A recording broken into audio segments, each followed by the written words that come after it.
In the chaotic years after World War II, the world was shifting. New challenges arose, and nations sought to protect themselves in a rapidly changing environment. Among the many innovations of the post-war period, one vehicle stood out for its power, speed, and versatility: the Saladin armored car. This sleek and mighty machine was built for speed, for reconnaissance, and for victory. But did you know it was named after a legendary warrior who once defeated crusaders and ruled vast lands across the Middle East?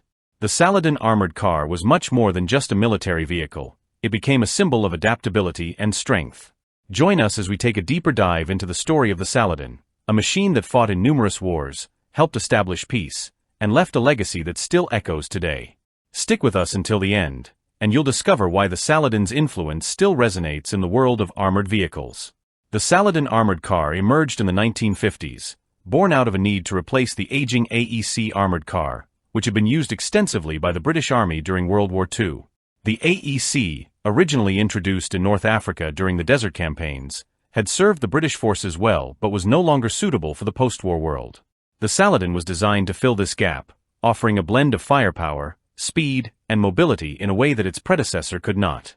However, the development of the Saladin was not without its challenges. The British Army needed a vehicle that could serve multiple roles, including reconnaissance, policing, and quick-response operations. The vehicle had to be both powerful and versatile, capable of engaging enemies in combat while still providing the necessary protection for its crew. A long development process followed, with engineers drawing on lessons learned from the Saracen, another vehicle from the FV600 series. While the Saracen was designed as an armored personnel carrier (APC), the Saladin was intended to be a dedicated armored car, fast, well-armed, and able to travel long distances over rough terrain. The Saladin's name is perhaps one of the most interesting aspects of its story. It was named after Saladin, the legendary Kurdish warrior who led military campaigns against the Crusaders in the 12th century.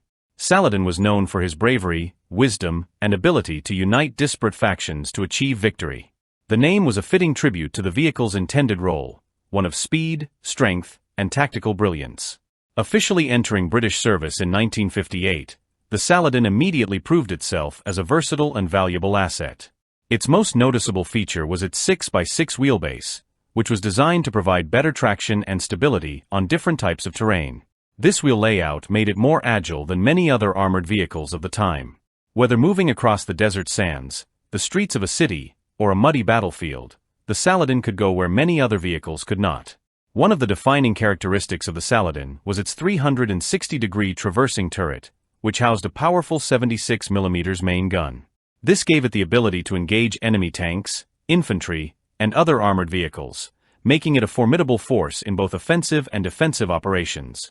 The turret also featured two 0.30 caliber machine guns, one of which was mounted coaxially with the main gun, while the other was used for anti-aircraft and anti-infantry purposes. Despite its impressive firepower, the Saladin was designed to be a lightly armored vehicle. This choice was made for two reasons. First, to keep the weight of the vehicle low so it could move quickly, and second, to allow the vehicle to carry a full complement of fuel and ammunition for extended operations. The armor, while capable of withstanding small arms fire and shrapnel, was not meant to protect against larger caliber weapons. However, this decision was balanced by the vehicle's speed and maneuverability, qualities that would allow it to evade attacks when necessary. Mobility was one of the Saladin's greatest assets.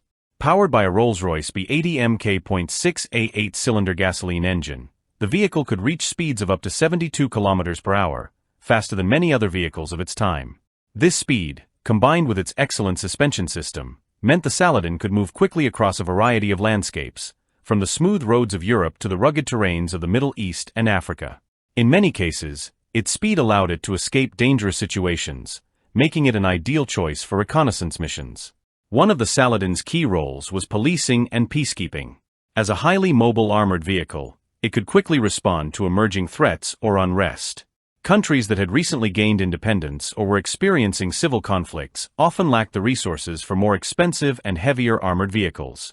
The Saladin offered them a cost-effective solution, a vehicle that could keep the peace without breaking the budget. This made the Saladin an attractive choice for many nations. Over the years, the Saladin saw service in a wide range of countries and conflicts. Some of the countries that operated the Saladin included Australia, Indonesia, Jordan, Portugal, Sri Lanka, Tunisia, Yemen, and many others. Its ability to handle rough terrain, coupled with its firepower and mobility, made it an ideal vehicle for countries facing internal conflict or needing to patrol dangerous borders. The Saladin also saw action in numerous UN peacekeeping missions, where its speed and firepower were crucial in stabilizing volatile regions. Its presence in such operations helped to underscore its importance as a peacekeeping tool. In places where tensions were high, and the threat of violence was always present, the Saladin helped to maintain order and provide security for civilian populations. Beyond its military and peacekeeping use, the Saladin became a symbol of adaptability. Its design allowed it to be used in many different roles, from counterinsurgency operations to border patrols, and even for policing civilian areas. The vehicle's low cost and high versatility made it an attractive option for a wide range of operators, from small nations to large military forces. The Saladin's service continued well into the late 20th century, and even into the 21st century. Remarkably, it remained operational with Sri Lankan and Honduran military forces as recently as 2009, long after it had been retired by the British Army. This longevity is a testament to the vehicle's design, durability, and the importance of its role in the regions where it was deployed. While the Saladin is no longer in active service with the British Army, its legacy endures. Many of the principles and technologies used in the Saladin have influenced modern armored vehicles. Its blend of speed, firepower, and mobility continues to inspire the design of contemporary military vehicles that are required to operate in a wide variety of environments. The Saladin may no longer patrol the streets or the deserts, but its place in history is secure.